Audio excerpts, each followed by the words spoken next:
Shalom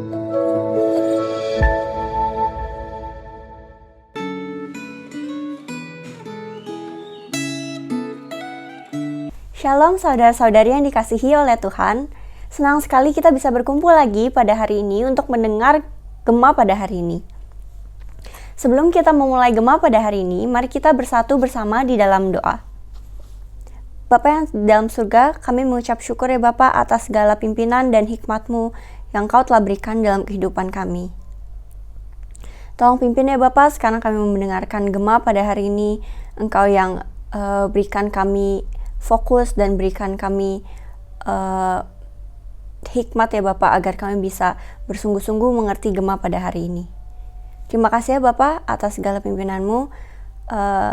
Dalam nama Tuhan Yesus kami berdoa dan mengucap syukur. Haleluya, amin. Mari kita membaca Yehezkiel 14 sampai yang ke-15. Saya akan hanya membacakan sebagian pasal dari sebagian ayat dari Yehezkiel 14 sampai yang ke-15, tapi saya menghimbau saudara-saudari sekalian untuk membaca seluruh bagian dari perikop tersebut. Yehezkiel 14 ayat yang keempat. Oleh sebab itu, berbicaralah kepada mereka dan katakan, beginilah firman Tuhan Allah. Setiap orang dari kaum Israel yang menjunjung berhala-berhalanya dalam hatinya dan menempatkan di hadapannya batu sandungan yang menjatuhkannya ke dalam kesalahan, lalu datang menemui Nabi. Aku, Tuhan sendiri, akan menjawab dia oleh karena berhala-berhalanya yang sebanyak itu, supaya aku memikat hati kaum Israel, yang seluruhnya sudah menyimpang daripadaku dengan mengikuti segala berhala-berhala mereka. Oleh karena itu, berkatalah kepada kaum Israel, beginilah firman Tuhan Allah. Bertobatlah dan berpalinglah dari berhala-berhalamu dan palinglah mukamu dari segala perbuatan-perbuatanmu yang keji. Lalu kita membuka Yehezkiel 15 ayat yang ke-6 sampai yang ke-7. Yehezkiel 15 ayat yang ke-6.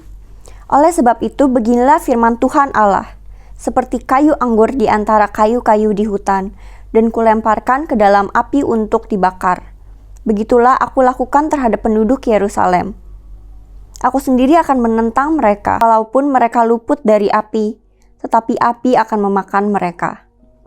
Dan kamu akan mengetahui bahwa akulah Tuhan pada saat aku menentang mereka. Sekian pembacaan firman Tuhan kita pada hari ini. Teguran Tuhan pada pasal yang ke-14 sampai yang ke-15 ini ditujukan kepada bukan hanya orang Israel, tetapi juga kepada para nabi-nabi, kepada para petua-petua, dan kepada petinggi-petinggi. Tuhan benar-benar tidak memandang jabatan atau tidak memandang kekayaan orang, tidak memandang seberapa hebat orang itu. Jika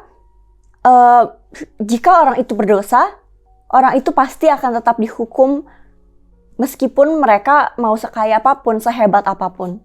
Orang Israel bahkan telah benar-benar melihat dan telah mengalami apa yang Tuhan bisa lakukan. Mujizat-mujizat Tuhan dan kebaikan dan kehebatan Tuhan. Tapi sungguh sekali mengherankan bahwa mereka bisa tetap berbalik atau berpaling kepada Tuhan. Mereka juga bisa tetap balik kepada dosa, meninggalkan Tuhan. Dan mereka malah menyembah berhala-berhala. Mereka meninggalkan Tuhan dan malah menyembah berhala. Mereka lupa siapa mereka sebelum mereka bertemu Tuhan. Mereka bukanlah siapa-siapa. Sebelum mereka bertemu Tuhan, mereka bukan siapa-siapa. Tapi ketika mereka sudah menemui Tuhan, mereka mengikuti Tuhan. Tapi akhirnya mereka juga berpaling dan meninggalkan Tuhan, malah menyembah berhala. Para umat Israel ini setelah menjadi umat pilihan Tuhan, mereka diselamatkan. Bahkan Tuhan mengikat janji bahwa Tuhan akan menjadi Allah bagi mereka selamanya. Mereka pada akhirnya juga malah tetap menyembah berhala. Mereka sudah tidak menyembah Tuhan lagi.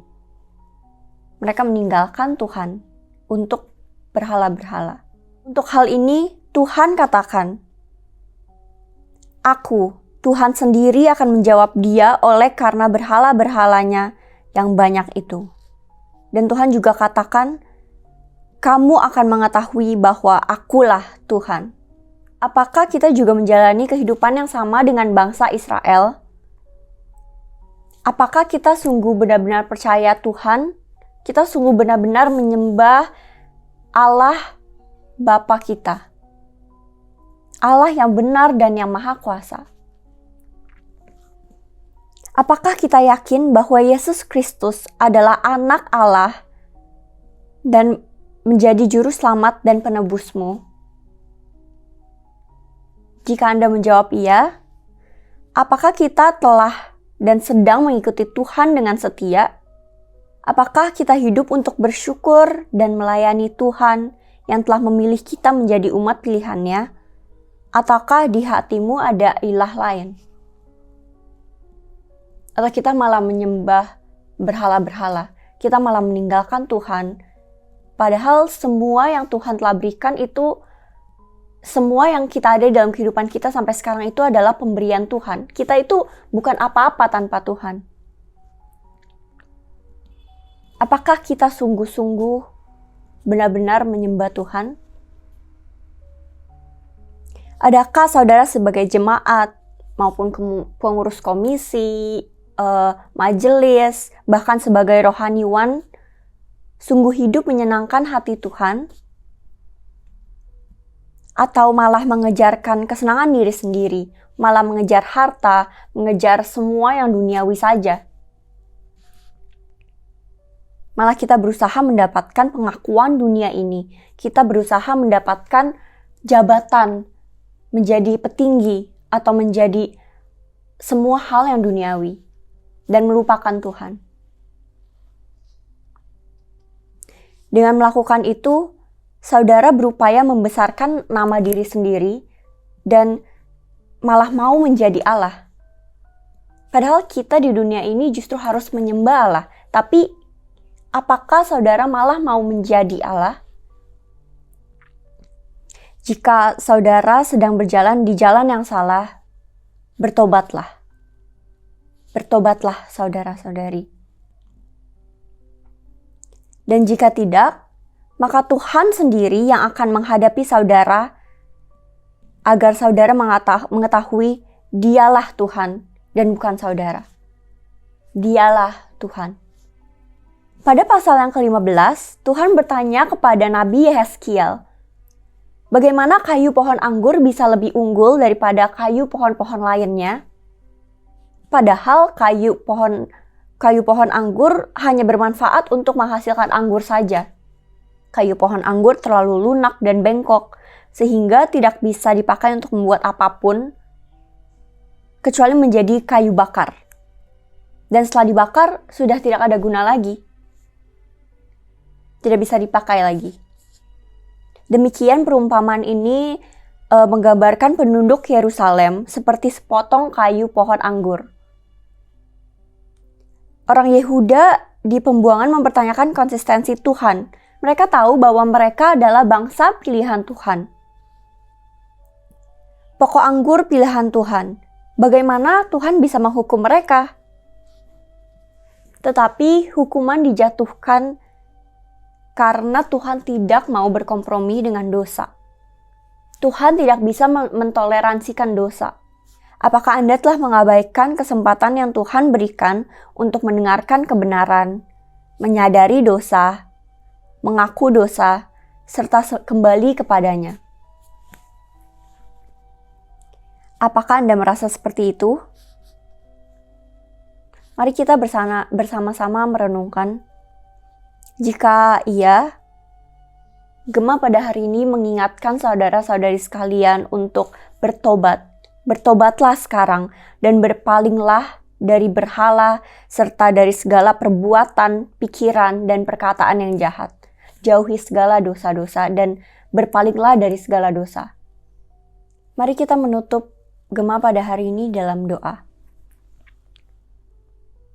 Bapa yang dalam surga, kami mengucap syukur karena Engkau telah memimpin Gema pada hari ini ya Bapa.